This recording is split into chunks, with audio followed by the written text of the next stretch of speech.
On a vu ensemble que l'enjeu du dialogue de ces savoirs, il se situe à l'échelle des données de santé, il se situe à l'échelle des expériences patients, des expériences usagées. Il se situe aussi et de plus en plus dans le lien avec les sciences humaines et sociales, de plus en plus systémiques, de plus en plus sociétales. Les problématiques de santé se heurtent aujourd'hui à des phénomènes de croyance, à des réalités sociétales, à des problématiques de compliance qui interrogent sur la portée réelle des politiques publiques, sur la portée réelle des innovations sociales et sanitaires, sur la portée réelle des décisions des professionnels de soins et des professionnels du champ social.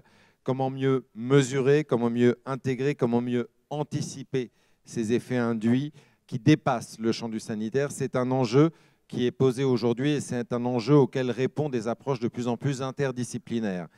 On va voir ensemble comment cette interdisciplinarité se met en place, comment elle peut permettre de répondre à ces défis sociétaux de plus en plus nombreux dans le monde de la santé, dans le monde du médico-social, comment s'établit, comment se construit le dialogue entre ces savoirs académiques si complémentaires, mais au fond si différents. Je vous présente rapidement les invités de cette dernière séquence. On peut les applaudir très fort aussi, les trois.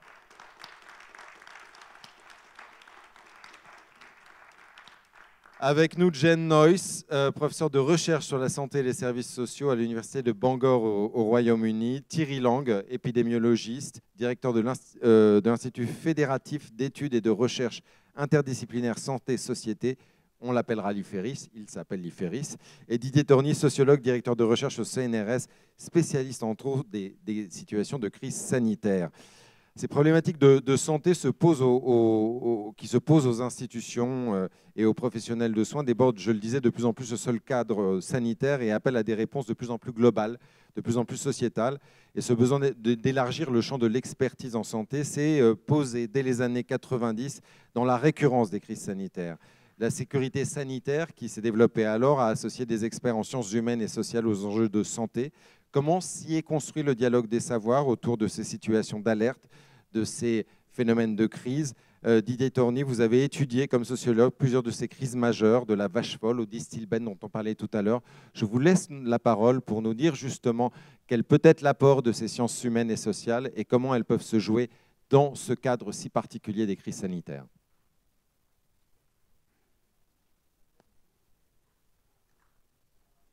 Non. Ah ben voilà. C'est magnifique, je vois le dispositif de comptage du temps. Bonjour à toutes et tous, merci aux organisateurs. Je n'étais malheureusement pas avec vous le reste de la journée, mais j'ai vu une partie des interventions, donc le dispositif vidéo à distance fonctionne parfaitement. SIDA, SRAS, tuberculose multirésistante, vaccin contre l'hépatite B, adjuvants vaccinaux, pandémie grippale, affaires de la clinique du sport et maladie nosocomiale, traitements hormonaux de substitution, Vioxx, pilules de 3e génération, Mediator, Dépakine, Levothyrox pour la santé humaine, Listeria, vache folle, salmonellose, résidus d'antibiotiques, OGM, Escherichia coli, poulet à la dioxine pour l'alimentation, et enfin, bien sûr, pesticides, benzène, gaucho pour les abeilles, plomb et aluminium dans l'eau, Lubrizol et canicules et autres événements climatiques constituent autant de crises sanitaires ayant touché parfois la France, parfois l'Europe, parfois le monde entier ces 20 ou 25 dernières années. La crise sanitaire est donc devenue une figure récurrente, accompagnée de procès comme celui du Mediator qui a lieu en ce moment même, de controverses comme celui sur les pesticides SDHI et des mesures publiques comme les arrêtés municipaux qui se multiplient, des transformations institutionnelles comme la création d'agences, de lois, l'interdiction de produits à titre individuel ou collectif. Revenant 25 ans en arrière et parlant des sciences sociales, il y a maintenant 25 ans, s'est créé un programme en France qui s'appelle le risque collectif et situations de crise, dirigé par Claude Gilbert, dans une double situation. Du point de vue des savoirs, on avait une domination sur ces questions d'une forme de psychologie sociale, dominée par la figure de Slovic, dans lequel la question essentielle qui était posée aux sciences sociales, mais qu'ont dans la tête les gens? Et pourquoi ne se comportent-ils pas comme on souhaiterait qu'ils se comportent? C'est-à-dire pourquoi ne suivent-ils pas la science et ne croient-ils pas au savoir constitué par la science? Ou pourquoi ne se comportent-ils pas suivant les recommandations des autorités publiques, et en particulier des autorités sanitaires. Et la réponse de la psychologie sociale, c'est les biais cognitifs, c'est les ignorances des personnes. Enfin, en gros, les gens sont idiots, les élites, qu'elles soient scientifiques ou politiques, elles sont intelligentes. Donc ça peut être un apport des sciences sociales, mais j'ai tendance à considérer que les sciences sociales peuvent aussi rendre compte, et vous l'avez vu très largement dans la session précédente, de l'intelligence des savoirs de tout un tas d'acteurs, y compris les personnes qui subissent ou vivent des conditions médicales, qui sont ou pas des patients ou pris en charge dans le cadre médico-social ou sanitaire. Quand on parle des sciences sociales, de quoi parle-t-on exactement? Ou des SHS éventuellement. Ici, je vais parler non seulement de la sociologie, ma discipline, mais de l'anthropologie, de la science politique, du droit, de l'économie, de la philosophie et de l'histoire au moins, même si on pourrait discuter de l'apport des classiques ou d'autres dans certains cas particuliers. On peut dégager pour moi 4 propriétés que je vais rapidement exposer. Je n'ai pas l'habitude de faire des exposés sans plein d'images et tout. Voilà, donc je reviens 25 ans en arrière et je n'ai pas osé apporter mes transparents pour que je puisse les installer quelque part. Le premier élément qui me semble essentiel de l'apport des sciences sociales, c'est celui de la capacité de nomination, d'explicitation, de clarification, de comparaison. Les sciences sociales aussi, pour vous rappeler, sont là aussi pour vous rappeler à tous à sortir la tête du guidon, à être capable de voir un peu plus loin, à être capable de faire des distinctions plutôt que de tout appeler crise, par exemple, ou de considérer des populations dans leur ensemble comme étant un tout bien constitué. J'en prendrai simplement ici 2 micro-exemples. Le premier, c'est celui de la pandémie grippale. Quelle a été l'une des formes de savoir les plus mobilisées en préparation de la pandémie grippale? C'est le savoir historique. C'est tous les papiers sur la pandémie de 18-19, écrits par des historiens, avec des archives militaires, civiles, sanitaires, pour pouvoir avoir l'idée du R0, pour avoir l'idée de la manière dont l'épidémie avait eu lieu, du type de mesures, de leur éventuelle efficacité ou inefficacité. Deuxième exemple, je me permets de prendre un exemple lié à mes propres recherches. Avec Francis Chateau-Renaud, nous avons développé le concept de lanceur d'alerte à partir de 1996. Alors, quand nous avons parlé de ce personnage, de ces personnages, évidemment, les gens ne comprenaient pas de quoi nous parlions. 25 ans plus tard, c'est un lieu commun. Voilà, je suis lanceur d'alerte, il est lanceur d'alerte, le lanceur d'alerte sur le Mediator. Et donc, on a une figure qui existe avec des sens très divers, avec une prise en charge juridique. Ça sert à ça, les sciences sociales, c'est-à-dire à transformer les manières dont nous voyons le monde, nous le représentons, que ce soit en termes de catégories juridiques, sanitaires, sociales, culturelles, etc. Donc, première fonction, l'explicitation, la nomination, la clarification, la comparaison transnationale, historique, etc. Deuxième élément important, l'insistance sur les manières de produire du savoir et de l'ignorance. Toujours penser les deux ensemble. Et là encore, vous en avez déjà parlé, au moins de manière indirecte précédemment. Qu'éclaire-t-on avec la production de savoir? Comment l'éclaire-t-on et avec qui? Est-ce que c'est avec les patients? Est-ce que c'est sans les patients? Avec quel type de données? Et en même temps, qu'oublie-t-on? Il y a ces 15 dernières années des travaux en sciences sociales magnifiques, avec des concepts, par exemple, comme celui de done science, donc de sciences non faites. Comment se fait-il que tel ou tel type de connaissance n'est pas produite, n'est pas travaillée, n'est pas prise en compte, même quand elle est produite, par des autorités sanitaires, par des expertises collectives, par des professionnels de santé, par des agences sanitaires ou d'organisation des soins. Donc à chaque fois, c'est que pense-t-on et qu'oublie-t-on? Et c'est vrai également au niveau institutionnel. Je me permets ici, je vois que je suis déjà au milieu de mon temps, de donner un petit exemple qui a maintenant quasiment une dizaine d'années. Je travaillais à l'époque avec Emmanuel Filion et Véronique Gady, ici présente, qui est maintenant à la HS, sur le Distilben. Et nous cherchions à retrouver toutes les traces historiques de la manière dont ce médicament avait été traité par la pharmacovigilance à partir de 1975. Et nous avons été donc dans une agence sanitaire que je ne nommerai pas, mais que vous pourrez deviner, pour interviewer une cadre de cette agence et travailler. Et nous posons souvent la question à la fin, mais est-ce que vous connaissez d'autres dossiers du même type, de médicaments provoquant des effets à distance, que ce soit chez les personnes elles-mêmes ou dans leur descendance, etc. Et la réponse a été, ben non, un dossier comme aujourd'hui n'est plus possible. La pharmacovigilance a été très largement transformée, il n'y a pas de difficulté. Donc, bref, vous avez mis en place, suite à des crises, un système parfait. 3 mois plus tard, cette même personne était mise en examen dans la crise du Mediator. Donc, pensez toujours la mise en place de savoir et la mise en place d'ignorance en même temps. Qu'est-ce que nos organisations, nos formes collectives de prise en compte du savoir ont oublié ou pensent comme réglées comme question parce que nous avons mis en place des systèmes qui, évidemment, sont parfaits. Sinon, si vous commencez à essayer de mettre en place des politiques publiques en expliquant qu'elles sont incomplètes, évidemment, c'est très compliqué politiquement à défendre.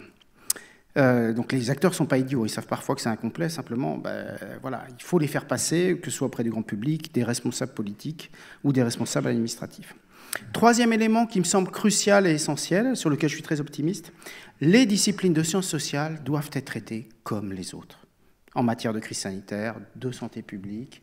Voilà, c'est très simple. Qu'est-ce que ça veut dire concrètement? Être prise en compte dans la veille, la recherche, l'expertise, le conseil, l'appui aux politiques publiques, les juges. Donc être à l'écoute des savoirs produits par les sciences sociales, par exemple, comme on l'a évoqué précédemment, sur les savoirs expérientiels, mais pas seulement. Être inclus dans la définition des appels à projets et dans les jurys des mêmes appels à projets, parce que si vous avez un appel à projet très ouvert, mais que vous n'avez que des épidémiologistes dans le jury, il y a des chances que les projets d'épidémiologie soient retenus et les autres, beaucoup moins, voire pas du tout. Ça marche aussi évidemment avec les sciences sociales qui ne sont pas plus, comment dirais-je, vertueuses du point de vue de l'ouverture que les autres. C'est aussi être inclus dans l'expertise des agences et d'autres corps dédiés aux questions sanitaires, y compris bien sûr les expertises collectives comme celles qui sont menées par exemple par l'INSERM ou par l'INRA sur différents dossiers controversés. C'est la prise en compte dans les savoirs et des choses très, très bêtes, hein, c'est-à-dire le choix des bases sur lesquelles vous établissez votre savoir. Bien traditionnellement, on va dire, on va prendre Medline, on va prendre PubMed, etc. Et donc les sciences sociales et certains types de savoirs des sciences sociales sont directement exclus puisqu'ils ne sont pas présents dans ces bases. Donc soit on va dire, c'est pas scientifique, c'est pas dans ces bases.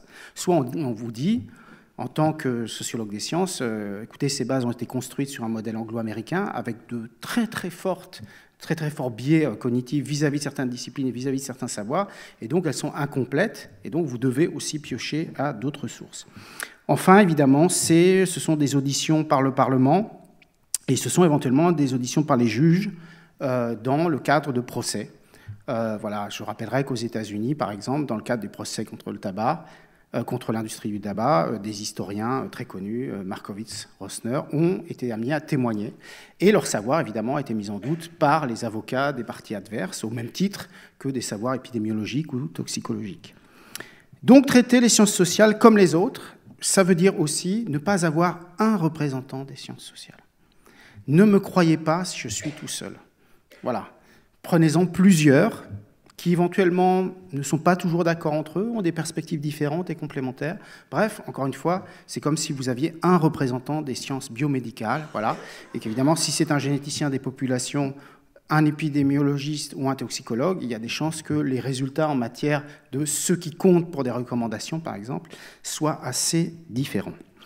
Dernier point, et je vais finir à 13 minutes, ce qui est parfait. Vous avez déjà évoqué la question de l'evidence-based public policy, evidence-based public health.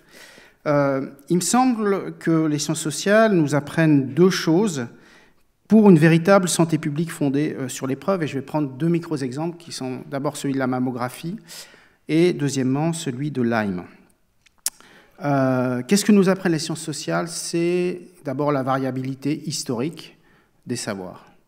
La politique publique sur la mammographie, qui a été mise en place dans tous les États développés à partir des années 70, est largement fondée sur des essais cliniques randomisés, donc le mode parfait du gold standard américain et suédois, qui décrivent une diminution de 22%, entre 22 et 30% de la mortalité par cancer du sein suite au dépistage chez les bras des essais, des personnes, etc. Donc, formidable, un travail de conviction énorme pendant des années pour arriver à ça, puisque ce sont des programmes très coûteux, dépistage avec des fenêtres d'âge différents, etc. Et puis, à partir des années 2000, en fait, vous avez une contestation de ce type de savoir, notamment à partir, entre autres, de savoirs expérientiels évidemment, d'histoires individuelles, mais aussi d'études observationnelles, y compris en mortalité par cancer du sein sur des pays entiers. Et en gros, pour le dire vite, dans plein d'études observationnelles, vous n'avez pas cette baisse de mortalité par cancer du sein. Voilà, donc une évolution des savoirs, faut-il les prendre en compte? Faut-il les hiérarchiser? Comment les articuler? Et vous avez une conférence de consensus qui a donné un certain nombre de recommandations qui n'ont pas été suivies, je vais pour le dire vite. Mais je vous conseille de lire tous ces documents, l'évolution historique des savoirs et comment faire de la santé publique en disant, eh bien, peut-être que demain, on vous dira le contraire, ou on aménagera le message que nous en fait, tout en ayant la volonté, évidemment, de mobiliser, puisqu'on croit profondément, par exemple, à ce bénéfice en termes de mortalité. Deuxième exemple, pour finir, Lyme. Comme vous le savez, la HAS a produit l'été dernier un magnifique avis sur Lyme, pour être aussitôt contredite dans le mois qui suit, en plein mois d'août, par l'Académie de médecine et d'autres corps constitués, avec des mots extrêmement virulents sur le contenu. Voilà, en gros, on les traite quasiment l'agence de charlatans. Et donc là, on a un exemple tout à fait intéressant, c'est-à-dire quelles sont la série des savoirs que vous voulez prendre en compte, et est-ce que vous considérez qu'il faut finalement élargir la série des savoirs, quitte à être moins sûr au sens des gold standards ou d'autres sens parce qu'il y a une incomplétude, ou est-ce que vous allez vous réfugier sur une zone parfaitement éclairée, tout à fait sympathique, mais sur laquelle, finalement, vous n'avez que peu de choses à dire par rapport à la réalité des affections, des plaintes, des maladies, des tests et de l'évolution des savoirs. Et donc, ce que nous apprennent les sciences sociales, il me semble, collectivement, autour de ces crises, c'est l'importance de prendre en compte la diversité des perspectives, de les réunir, de les confronter. Ce n'est pas les prendre en compte juste pour les prendre en compte, c'est les confronter à des dispositifs qui sont capables d'avoir une souplesse par rapport à la série d'épreuves et surtout de pouvoir demander en retour, à travers, et c'est finalement l'application du principe de précaution, à travers des dispositifs expérimentaux, de recherche et autres, quels sont les savoirs encore nécessaires, quelles sont les politiques publiques, quelles sont les formes de mise en œuvre qui doivent être testées, afin que on puisse évoluer sur ces questions et pas rester dans un état de fausse certitude. Je vous remercie.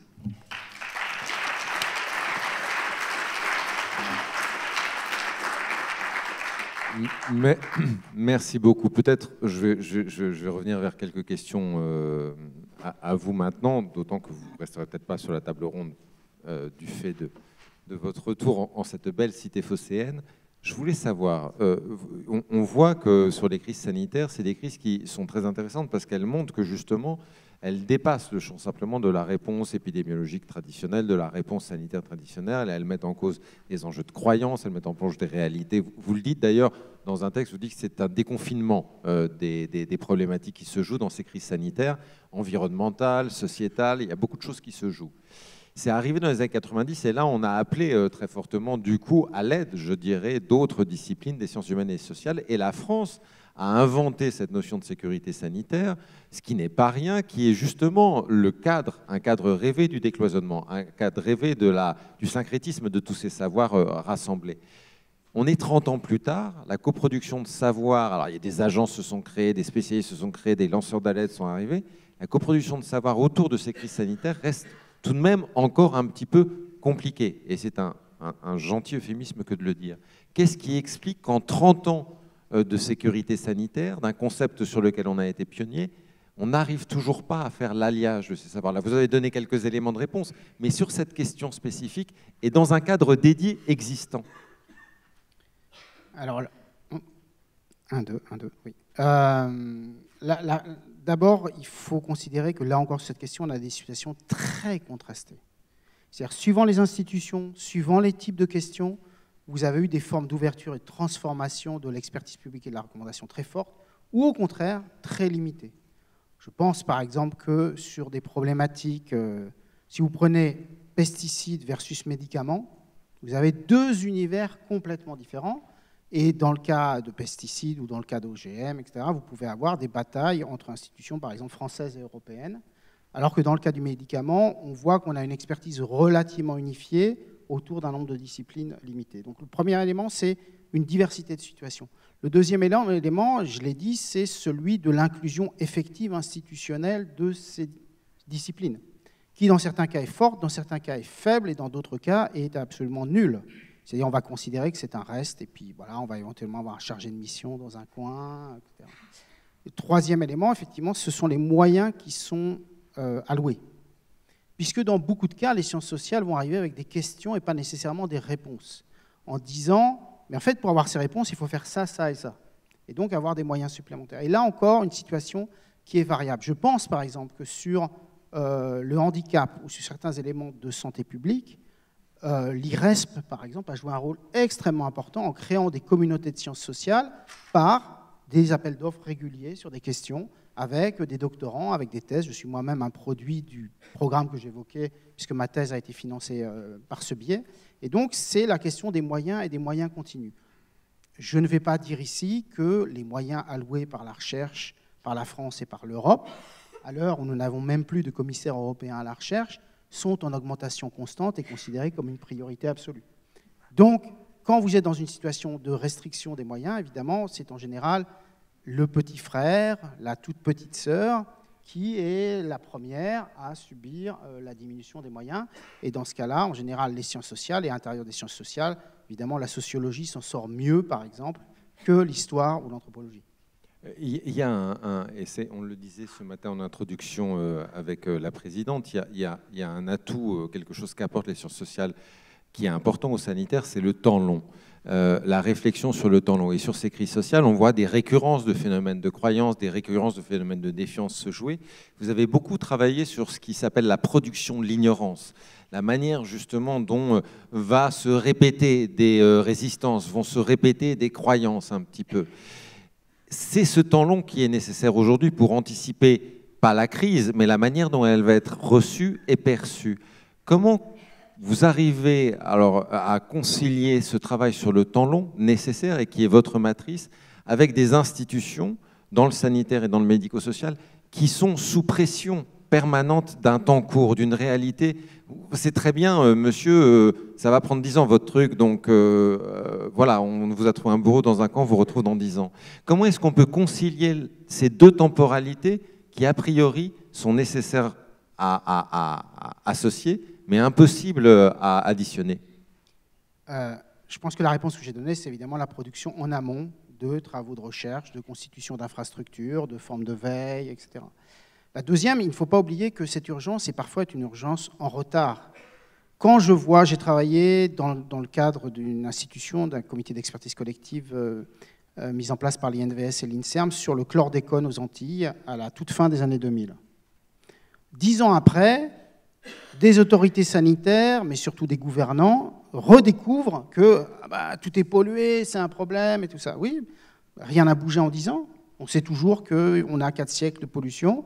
On sait toujours qu'on n'a pas de solution à offrir dans un certain nombre de cas sur des questions à la fois de production alimentaire pour des pêcheurs et autres et du point de vue des consommations. On sait que ces solutions entraînent d'autres problèmes comme l'importation de produits de métropole plutôt que de régimes alimentaires locaux. Donc, dans ce cas-là, l'urgence, en fait, consiste plutôt à dire, écoutez, ça fait 15 ans qu'on sait ça, lisez, prenez en compte, essayez de construire des politiques publiques à partir de ce qui a déjà été accumulé par le passé. Et vous avez énormément de dossiers dans lesquels cela arrive, ou à l'inverse, des dossiers dans lesquels on vous dit mais c'est déjà réglé, c'est passé. C'est vrai que le Distilben est une histoire où pendant 40 ans, on explique, et notamment en premier chef aux filles Distilben, que en fait, la question est réglée, que les médecins savent, que la prise en charge est faite, alors qu'évidemment, tout cela est faux. Et donc, il faut aussi penser que ce temps de l'urgence, et notamment d'urgence politique, rattrape souvent un temps de la production de savoir qui a déjà été effectué.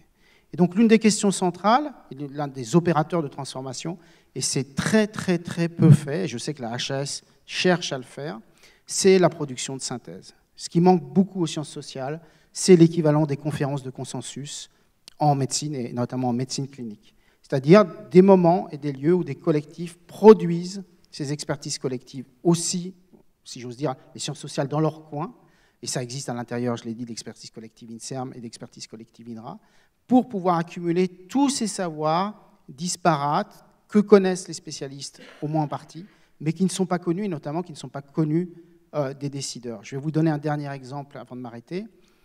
Au CNRS, où je suis depuis quelques années, et à la direction du CNRS, où j'exerçais des fonctions managériales, il y a eu une forme d'effroi, vraiment, après les attentats, quand nous avons compris qu'au niveau des ministres, il y avait cette idée qu'on ne savait rien sur la radicalisation, on ne savait rien sur le terrorisme. Et donc, on a dû produire en urgence des formes de synthèse et dire, mais attendez, il y a 30 ans de travaux gigantesques qui existent, qui sont là, qui sont à disposition. Et l'institution CNRS a compris à ce moment-là que la production n'était pas suffisante, qu'il y avait besoin de formes de dissémination, et notamment de dissémination vis-à-vis d'institutions comme les agences dans le cadre sanitaire, mais aussi vis-à-vis des gouvernants et des parlementaires, pour pouvoir faire cet apprentissage continu. Et j'ajouterais, dernier élément, moi-même, maintenant que je suis assez âgé, j'ai cru que des apprentissages avaient été faits, par exemple, dans le monde politique. Et ensuite, j'ai compris qu'ils étaient partisans. C'est-à-dire que plein de responsables du PS avaient vécu l'amiante, la vache folle, etc., et qu'ils en avaient tiré des leçons. Mais quand la droite est revenue au pouvoir, ce n'est pas parce qu'ils sont de droite qu'ils n'ont pas compris. C'est que n'étant pas passés par ces expériences, toute une série de choses qu'on pensait comme capitalisées dans le monde politique ne l'étaient en fait pas. Et donc la question de la mise à disposition, de savoir constituer, et toujours en mouvement évidemment, toujours actualisé, et de formes de synthèse et de consensus, y compris insistant sur ce qui n'est pas connu et sur les formes d'incertitude, me semble un élément essentiel. Elles peuvent être en partie en plus capitalisées par les agences sanitaires, indépendamment des institutions universitaires de recherche.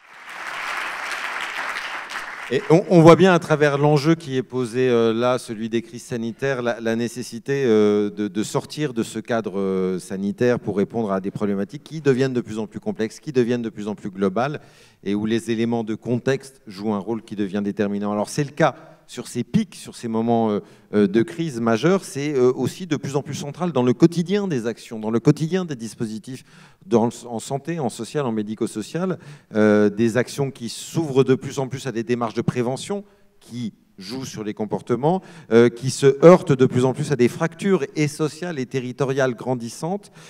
Comment justement accompagner avec une recherche interdisciplinaire en santé ces défis nouveaux de prévention, de lutte contre les inégalités? C'est un enjeu auquel vous êtes confronté depuis une vingtaine d'années, Thierry Lang. Déjà à titre personnel comme épidémiologiste, vous avez travaillé sur les inégalités de santé, vous vous êtes rendu compte qu'il fallait ouvrir le champ des expertises, qu'il fallait enrichir la matrice d'épidémiologistes pour comprendre et agir sur ces inégalités. Et de cette réflexion, de ce parcours personnel, vous avez décidé d'en faire aussi un institut, cet institut très original qui, depuis 20 ans, travaille à l'interdisciplinarité en santé. Vous animez un réseau d'experts, de chercheurs d'horizons variés.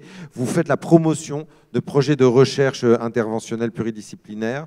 Vous travaillez aussi avec des acteurs territoriaux de terrain pour mener avec eux des actions interdisciplinaires en santé publique. Je vous laisse la parole pour nous montrer justement quels sont les possibles de cette recherche interdisciplinaire en santé, mais aussi les limites.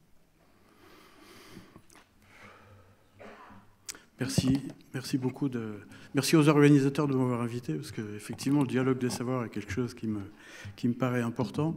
J'ai passé la première diapositive, mais j'ai annoncé la recherche interventionnelle. Et comme je m'aperçois depuis ce matin qu'on parle beaucoup d'hôpital, j'aurais dû mentionner une recherche interventionnelle en population, parce qu'il y a aussi la cardiologie interventionnelle, etc. Donc mon propos, c'est la recherche interventionnelle en population. Alors effectivement, le départ de la démarche collective, c'est l'émergence de la question des inégalités sociales de santé depuis finalement assez peu de temps. C'est une question qui est légitime en recherche depuis, disons, le début du siècle, en fait, depuis 2000. Et puis la mise sur l'agenda politique depuis 2009-2010, donc assez récemment, avec la nécessité pour les chercheurs de choisir de rester dans l'analyse, l'observation ou dans l'intervention. Donc, à partir de ces années, s'est développée donc, cette recherche interventionnelle en population, qui est un avatar, on pourrait en parler longtemps, de la recherche-action qui avait perdu un peu d'actualité et qui a été remise à la mode en provenance d'Amérique du Nord en particulier, et qui répond en fait à une certaine frustration des financeurs vis-à-vis de la santé publique, qui était de dire finalement on finance de la recherche et puis on a de magnifiques réponses, mais qui sont complètement à côté de la question. Et donc c'était des bonnes réponses, mais des mauvaises questions. Donc la démarche était un peu celle-là, en précisant tout de suite qu'en santé publique, il y a aussi une recherche fondamentale, c'est-à-dire qu'il faut savoir financer des recherches qui n'ont pas de motifs immédiats, par exemple la philosophie de la causalité en sciences, en épidémiologie, c'est important. Donc, mais aujourd'hui, je vais parler de la recherche qui répond à des enjeux sociétaux.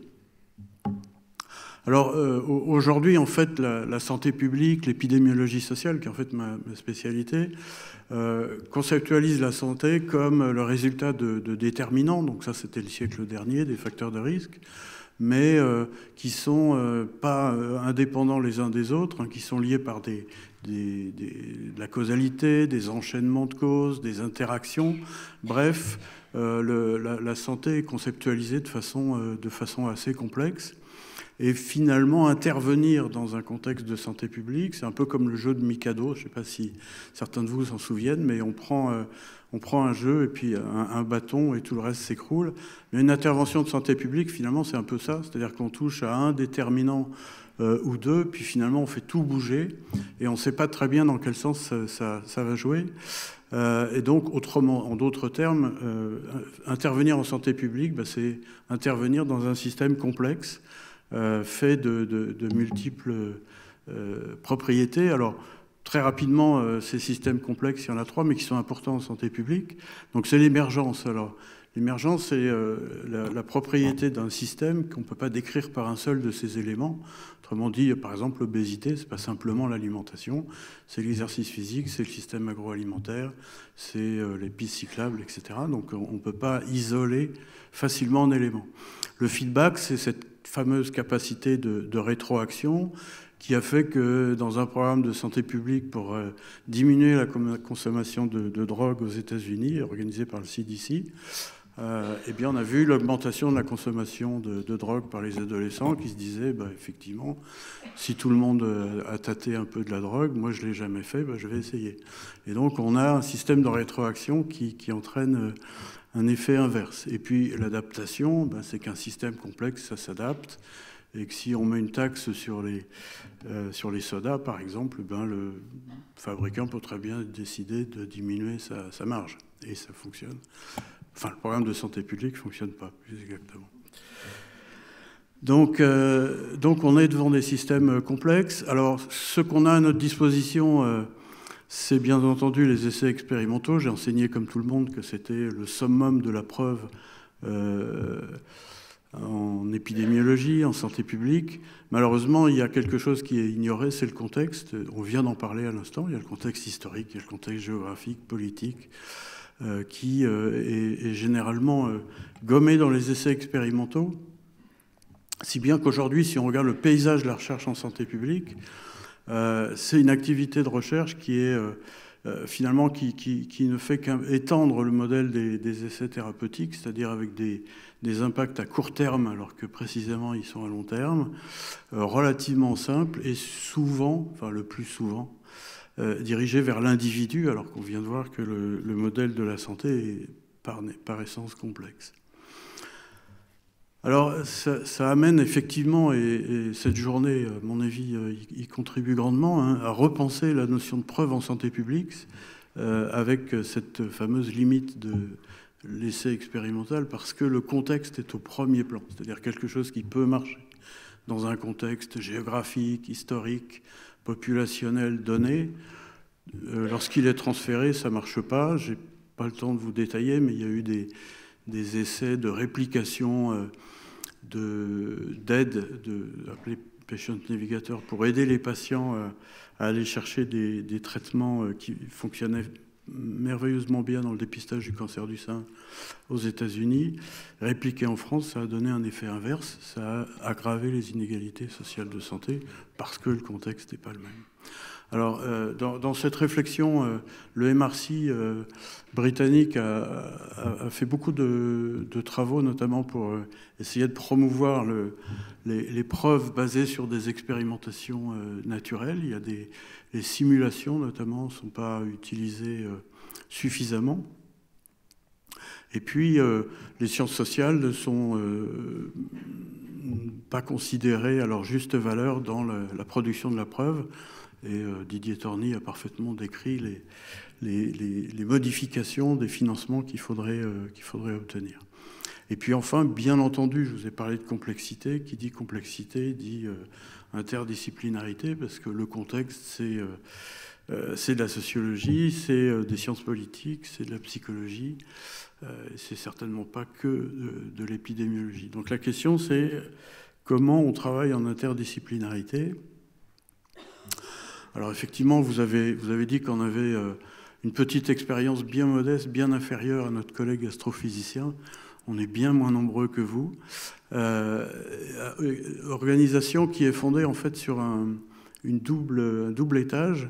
C'est d'abord un institut fédératif de recherche, c'est-à-dire une structure finalement assez souple, mais je crois que ça fait sa force.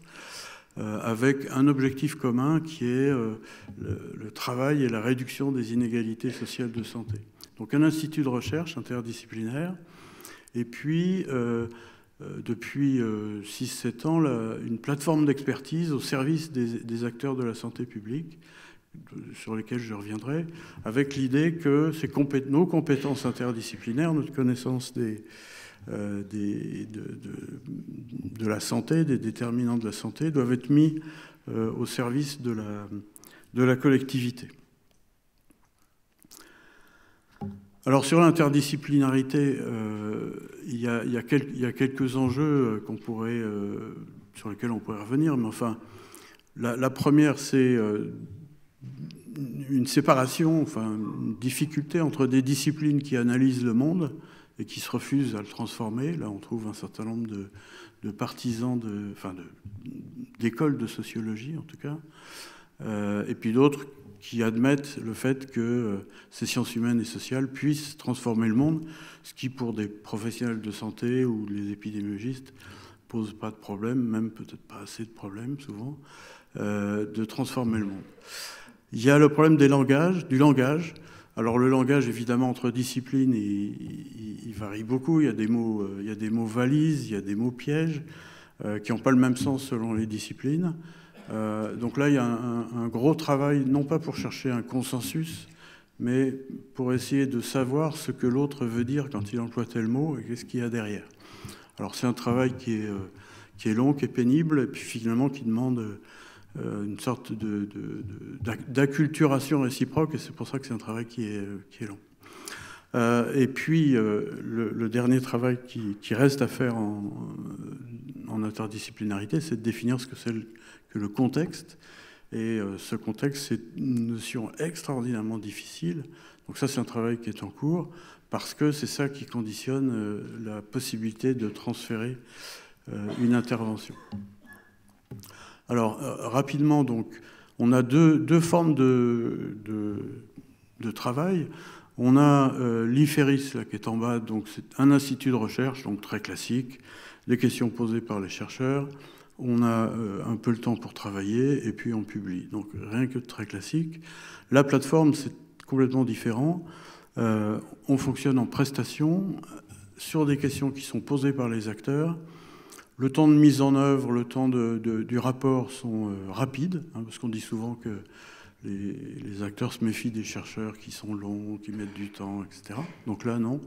On est rapide, on fait des rapports, on ne publie pas, et on rend des réponses interdisciplinaires aux questions qui sont posées. Alors, finalement, il se produit une sorte d'aller-retour entre cette volonté d'expertise et puis la recherche, c'est-à-dire qu'il y a en fait avec nos interlocuteurs, les collectivités territoriales, les ONG, des allers-retours entre des moments d'expertise et puis souvent des recherches qui sont menées en partenariat, en co-construction, et puis ensuite on revient à l'expertise, mais il y a un va-et-vient entre les deux. Et il me semble que c'est important, parce qu'on a parlé de confiance ce matin, c'est quelque chose qui inspire la confiance qui n'est pas donnée dans notre pays lorsqu'on des acteurs parlent des chercheurs. Il y a souvent une distance et des préjugés, il faut le dire. Et cette période de réponse dans le cadre de l'expertise permet, vis-à-vis d'un certain nombre de partenariats, d'inspirer la confiance à tel point qu'en est une recherche partagée. Alors, 3 exemples très, très rapidement, parce que le temps défile. Donc, il y a un axe de travail qui est pour nous les relations entre urbanisme et santé. Donc là, on a vraiment des mondes qui s'ignorent très largement. Donc là, on a commencé à avoir des échanges avec l'agglomération de Toulouse et l'agence d'urbanisme de Toulouse, des échanges assez classiques qui ont abouti à une recherche partagée avec un financement par l'INCa qui vient de se terminer sur une grille qui permet d'évaluer au regard de la santé les projets d'urbanisme. Et puis on est reparti ensemble sur un projet de formation et puis un projet d'expertise pour une autre ville, en l'occurrence Nantes. Donc vous voyez, il y en a un aller-retour qu'on a également vécu avec l'assurance maladie, qui est une institution là aussi qui se méfie volontiers un peu des chercheurs. Là, on a commencé par répondre à 2 expertises. On a fait des travaux qualitatifs dans des temps records. Et là, on est en train de s'acheminer doucement, faire, je crois, une recherche interventionnelle. Puis 3e exemple, les big data. Donc là, on avait commencé avec l'Agence régionale de santé d'Occitanie à croiser des bases de données sur le territoire pour commencer à voir comment se répartissaient les inégalités sociales, territoriales, vis-à-vis de l'accès aux soins, de l'offre de soins dans une grande région. Et puis au passage, on s'est aperçu que les bases de données, elles étaient hétérogènes et qu'il y avait des démarches mathématiques très très compliquées finalement pour mettre ensemble, en correspondance, croiser des bases de données lorsque les métriques étaient différentes. Et ce que j'ignorais complètement, c'est que c'est un processus mathématique extraordinairement compliqué. Heureusement, il y avait les mathématiciens qui étaient là. Et là, on est reparti de nouveau, ayant résolu ces problèmes avec l'ARS Occitanie. Donc, il y a cet aller-retour entre expertise et recherche qui nous paraît intéressant. Alors, en termes de conclusion, pour les chercheurs, les exigences, donc, c'est d'essayer de prendre la complexité qui est absolument nécessaire pour répondre le plus valablement possible aux questions qui sont posées, développer l'interdisciplinarité sur le long terme, et pas seulement autour d'un projet. Et puis, la question qui nous est posée en santé publique, en tout cas qui est la plus aiguë et qui n'est pas résolue, c'est comment développer des méthodes pour assurer la transférabilité d'une intervention qui est faite dans une région à un moment donné vers une autre région un peu plus tard dans un contexte différent. En termes de conditions structurelles, ce travail en interdisciplinarité est passionnant, on a beaucoup d'encouragement. Mais en fait, il n'y a pas beaucoup de conditions structurelles qui le permettent, notamment dans les carrières, notamment dans les financements. Et c'est quelque chose qui devrait être encouragé. Donc de temps en temps, il y a des projets de centres interdisciplinaires qui voient le jour, mais ça fait un bout de temps qu'on les attend et je pense qu'ils sont vraiment nécessaires. Je vous remercie.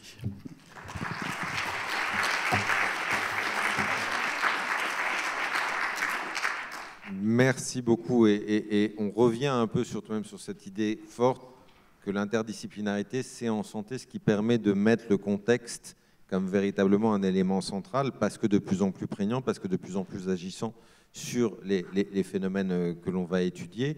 Je voudrais peut-être revenir sur quelques questions avec vous, puis après on prendra l'exposé de Jem Noyce et puis on prendra quelques questions aux uns et aux autres différemment. Ce sera plus simple sur cette session-là. Un peu la même question qu'à Didier Torny. Vous êtes parti, Didier Torny, lui, il est parti de sa problématique, c'est la gestion des crises sanitaires. Vous êtes parti de votre problématique, c'est les inégalités sociales en santé. Vous avez publié sur le sujet-là, et c'est pour le coup un sujet qui amène à réfléchir au-delà du champ de votre expertise épidémiologiste propre. Il y a 30 ans, c'était un sujet dont on parlait un peu. Aujourd'hui, il n'y a pas un rapport qui sort, il n'y a pas une politique qui sort, sans parler d'inégalités en santé, de lutte contre les inégalités en santé, etc. Là encore, même question qu'à Didier Torny, il y en a, le sujet a monté, néanmoins, la coproduction d'études, de travaux entre des chercheurs épidémiologistes comme vous et des chercheurs en sciences sociales reste encore très compliquée dans ce champ-là. Comment vous l'expliquez, alors que là aussi, le sujet maintenant émaille beaucoup de rapports, beaucoup de politiques publiques, beaucoup de plans stratégiques? Oui, alors, il y a deux façons de voir les choses. Le sujet, effectivement, est dans quasiment tous les rapports, tous les plans politiques de ces dernières années. Il faut s'en réjouir. Parce qu'effectivement, avant, il y a une vingtaine d'années, on en parlait assez peu, en fait. Donc le discours est là.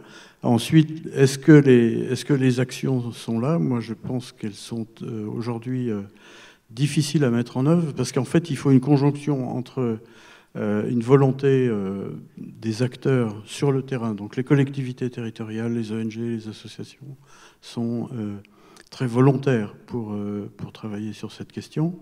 Il faut que les décisions politiques globales soient en phase. Il faut qu'il n'y ait pas de politique qui soit contraire à la lutte contre la pauvreté. Donc il y a une cohérence globale de la société qui aujourd'hui n'est pas résolue.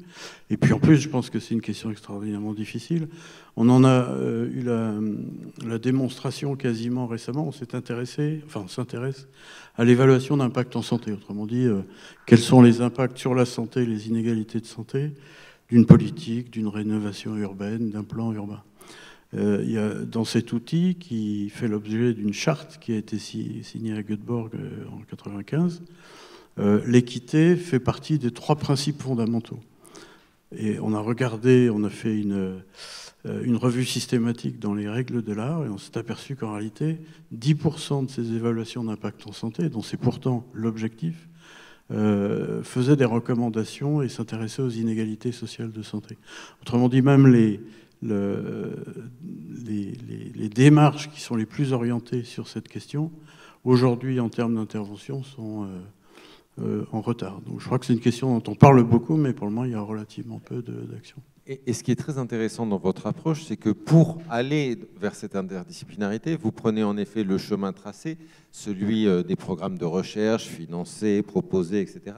Et puis vous cherchez justement ce chemin de traverse, mais qui est très actif, d'aller cette plateforme qui va solliciter des acteurs territoriaux, qui se posent des questions concrètes sur les effets induits, sur les impacts de leur initiative. Cette agence d'urbanisme qui dit, voilà, j'ai une politique urbaine, quel est son effet en santé? Vous avez cette NAM qui dit, moi je fais des mesures de prévention, pourquoi elle touche toujours les mêmes populations et j'arrive pas à en toucher d'autres? Et vous mobilisez des chercheurs sur ces sujets-là, très concrets. Et on voit que là-dessus, l'émulation se fait à ce niveau-là, avec la difficulté que vous avez posée, qui est celle de la reproductibilité. Là, oui, les chercheurs arrivent à bien travailler ensemble avec un commanditaire qui est un acteur territorial. Ils réussissent à trouver des réponses, mais ces réponses valent pour l'Occitanie ici, pour une autre région là, et sont très difficiles à reproduire. Les résultats sont difficiles à reproduire dans d'autres contextes, dans d'autres régions.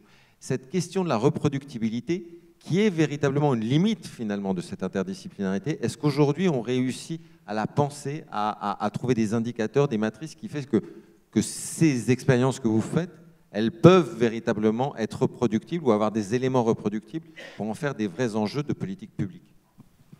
Alors, en fait, il y a deux questions.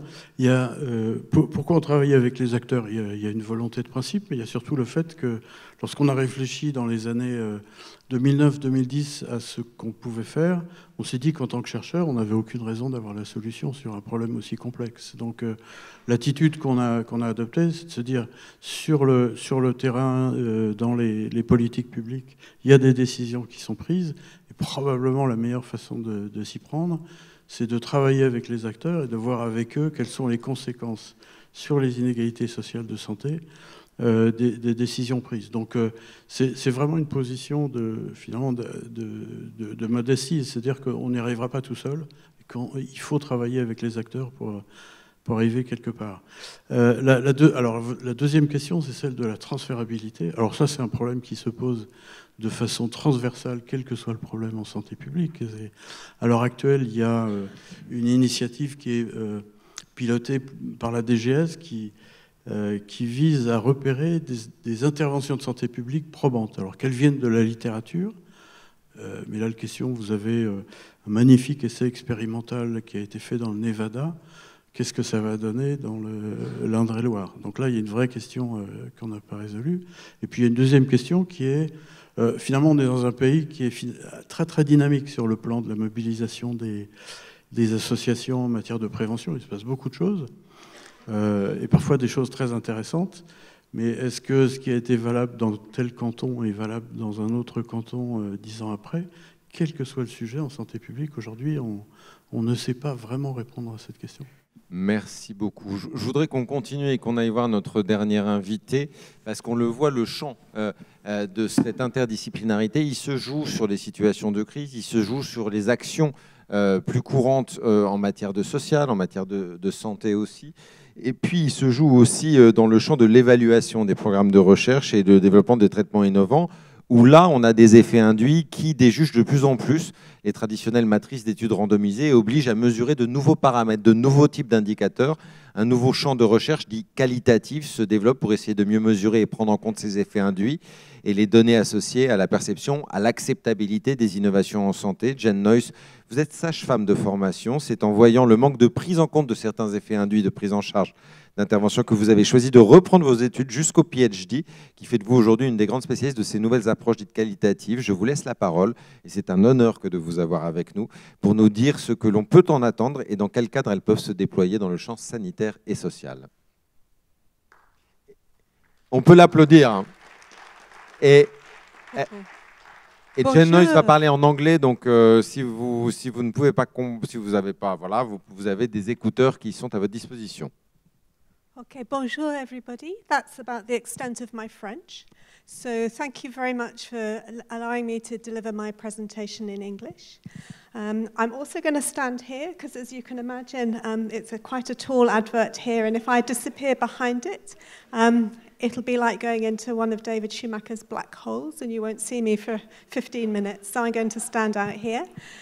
So, Madam President, thank you very much for this invitation. I'm delighted to be here. It's wonderful to see so many patient and public representatives here.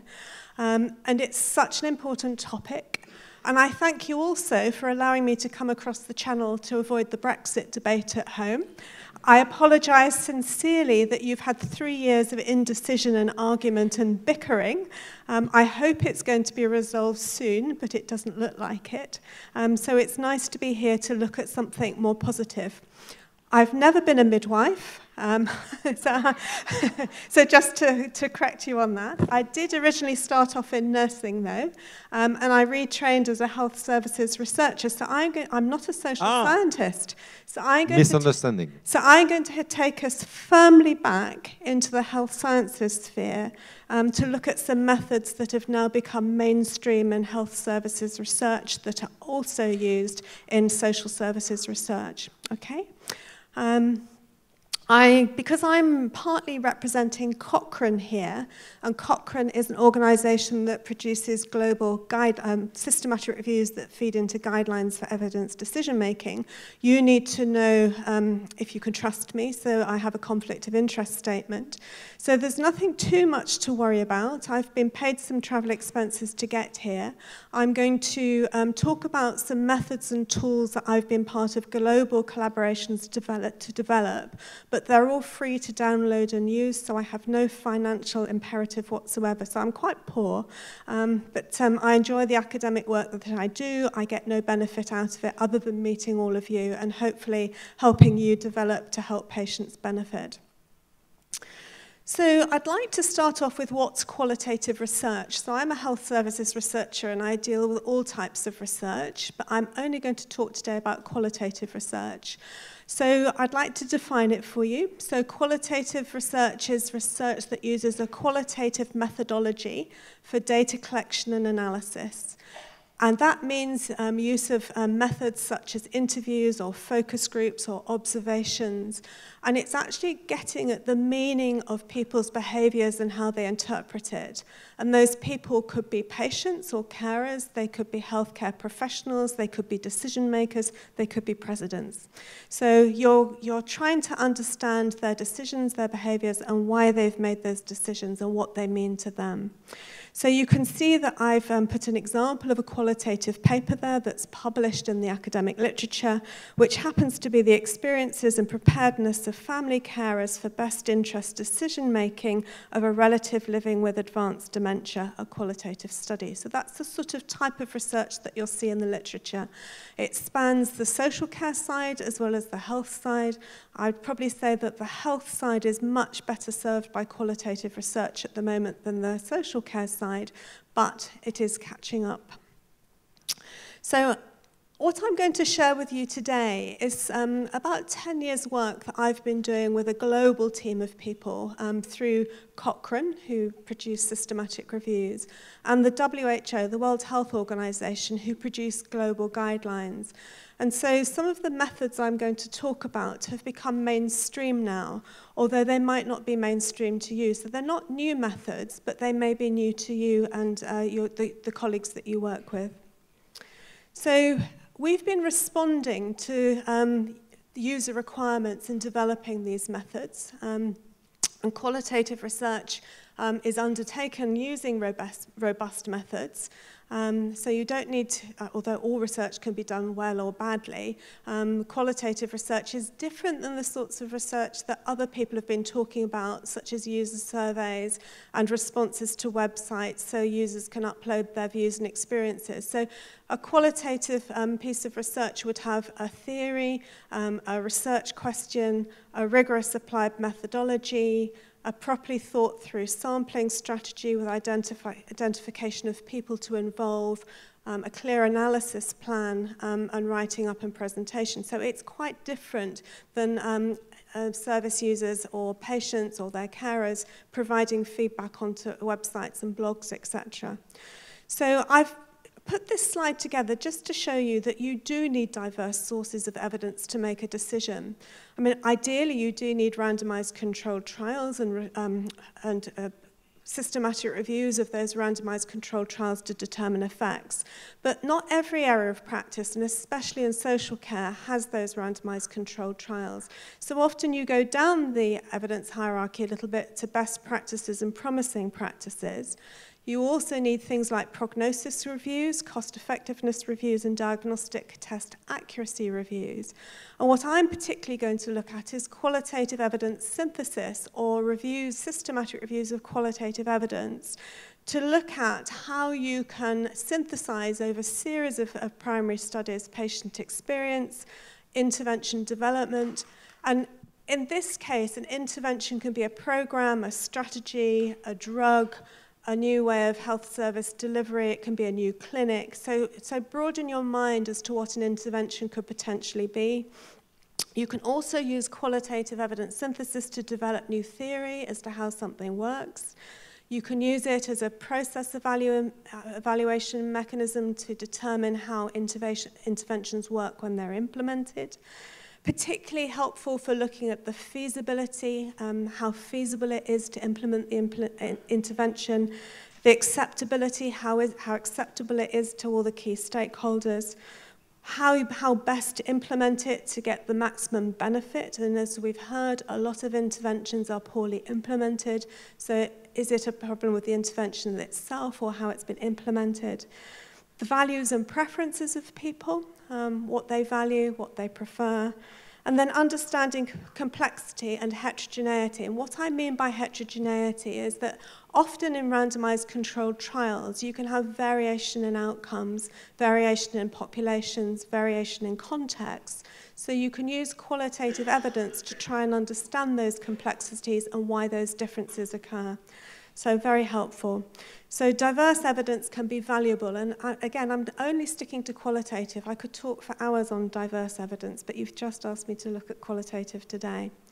So we've said that and we've agreed that you need different types of evidence to make a decision. And the WHO and NICE, which is the National Institute for Health and Care Excellence, which is our guideline producer in the United Kingdom, obviously wanted evidence of benefits and harms, but they called for researchers to come up with more diverse methods to synthesize other types of data that can help look at acceptability, feasibility, and the sorts of resources that you need and how to best implement.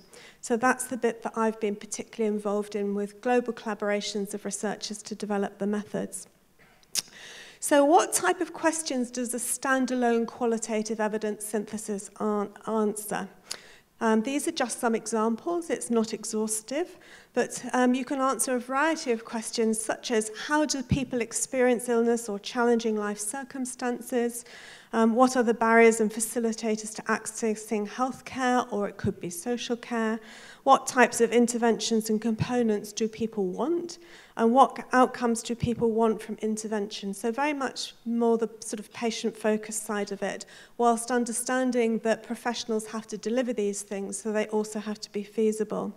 So standalone qualitative evidence syntheses can be used to inform intervention development and develop what we call a program theory of how the intervention is designed to work and what outcomes that you want to achieve. And that preparatory work is really important in intervention development to make sure that they're patient-centred and carer-centred. We can also link a qualitative evidence synthesis to an intervention review of quantitative effects. And we can answer questions, well, does the intervention work or not? And if so, in what circumstances and for whom? How do complex interventions work? How is an intervention experienced by all of those involved in developing, delivering, and receiving it? What aspect of the intervention do people value or not, and why is this so? So getting more towards the values and preferences. What factors facilitate or hinder successful implementation of a program or a service or a treatment? What happens within the health system when an intervention is implemented? So, for example, if you introduce a sugar tax, what happens in the whole health system, and will that eventually reduce obesity in people? So we can answer really big health systems questions as well. We can look at how does a particular intervention need to be adapted for a large-scale roll-up, because often when they've been tested in a small context, they need adaptation to move on. We can look particularly at questions of equity, such as the impact on specific groups, such as migrants and refugees, and what impact does specific barriers and facilitators have on people, their experiences and behaviour. So those are just some examples. It's a very flexible research approach. We can also look at controversial issues, and these are reviews that are sitting in the Cochrane Library at the moment. So there are 3 intervention reviews on interventions to promote communication about vaccines with parents. And there's a linked qualitative evidence synthesis, which is looking at all the barriers and facilitators to implementation of those communication techniques in a very controversial position for all the reasons that were explained to us this morning about trust and rejection of good scientific evidence. So I'm going to just take us through what the guideline producers and the decision makers use and need in terms of making a decision. Most evidence producers and guideline panels use what's called an evidence to decision framework, and they need to populate this framework with different types of evidence in then order to make a decision.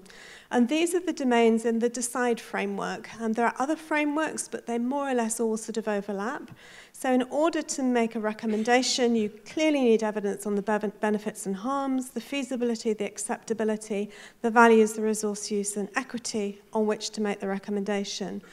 The added value and the main contribution, if you can use a qualitative evidence synthesis to populate these domains, is it stops the guideline panel using their own subjective views of what worked for them or their patient, because it taps into a much broader, more scientifically produced evidence base that's been rigorously synthesized and presented as a set of findings.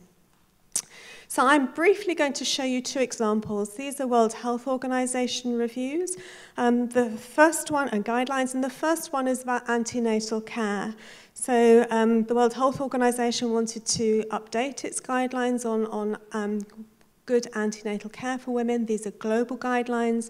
They cover lower, middle, and high-income countries. There was a suite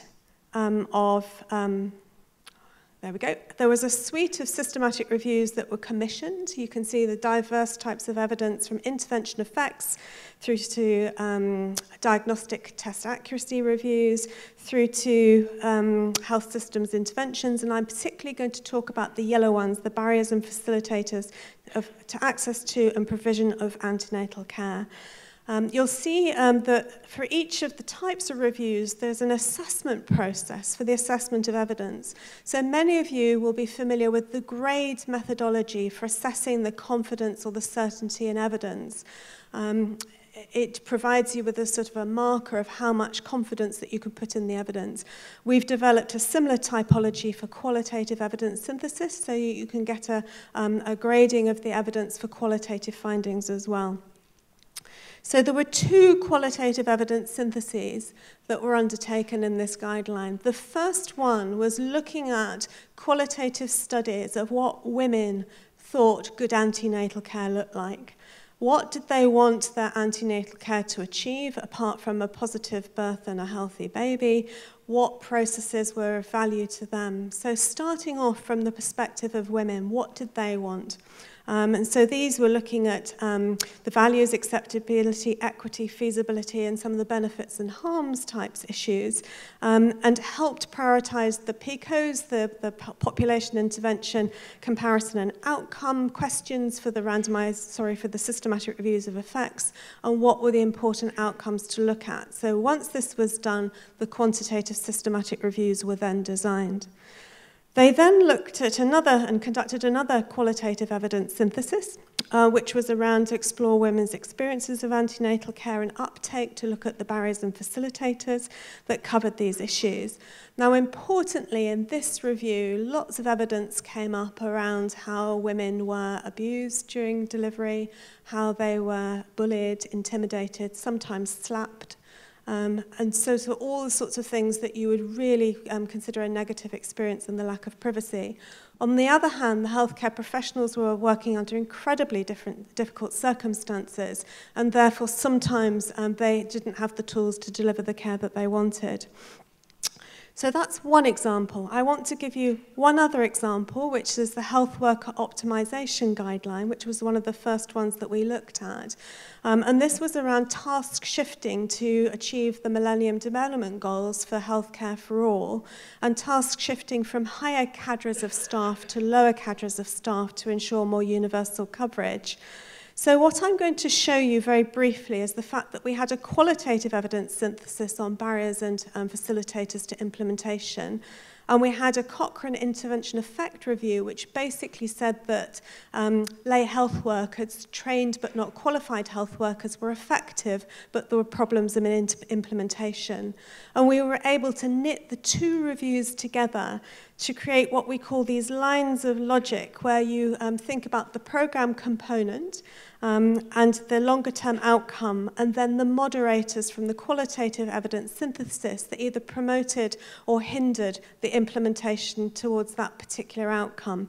So my next slide is a bit busy, but what I want you to just focus on is this is the intervention component here, and this was around the lay health workers. What you wanted to achieve was a good professional relationship, which led to good integrated care, to better quality care here.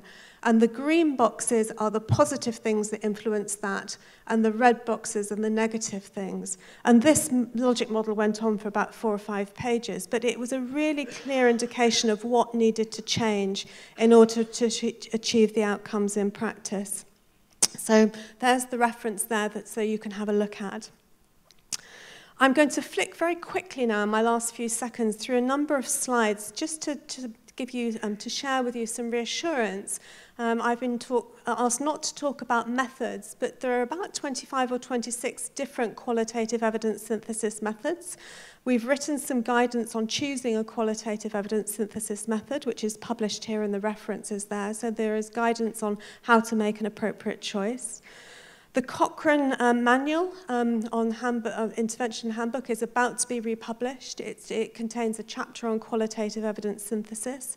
And my own group, the Qualitative and Implementation Methods Group, have published guidance in the Journal of Clinical Epidemiology. So we now have clear guidance. There are tools to assess the quality of the primary qualitative studies, just as there are to assess the quality of trials. So I could do a whole session on that if you wanted me to. I've put in a slide here so that you can look at the slide deck afterwards and go back and compare the terminology that you might be familiar with about how the language we use in terms of risk of bias versus risk of rigor in qualitative. And I'm finally going to talk about grade CERQUAL, because most people who make a decision want to be confident in the evidence. So we've been working for the last 8 years on the grade CERQUAL approach, which looks at, for synthesized qualitative findings, the methodological limitations, the coherence of the finding, the adequacy of the data, and the relevance of the studies that contribute to the finding to come up with an overall rating of the confidence in the evidence. Just about my final slide, this is what a summary of qualitative findings table would look like, where you've got the finding here, the relevant papers, the assessment of confidence, and the rationale for that assessment. So it's in a very transparent way. So there are reporting guidelines for qualitative evidence synthesis so that we can more standardize the quality of the reports. And thank you for listening. I've really enjoyed being here today. I've learned a lot, not least about astrophysics and black holes. But I think you as an organisation, HAS, is going through many similar problems and other global organisations that I've worked with. But to give you the confidence, it is possible to solve some of these solutions, to include the patient voice and the voices in the evidence decision process using rigorous methods. Thank you. Thanks.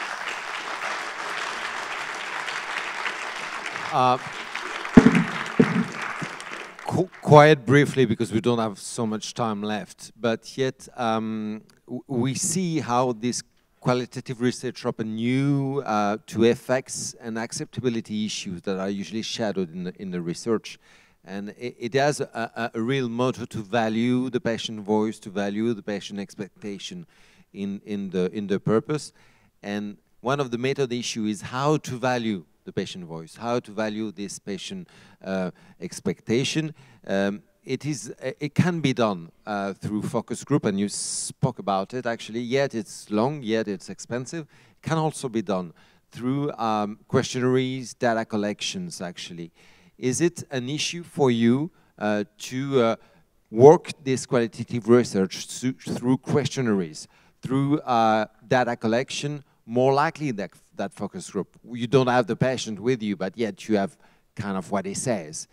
Is it a risk of misunderstood in the quality of the qualitative research at the end?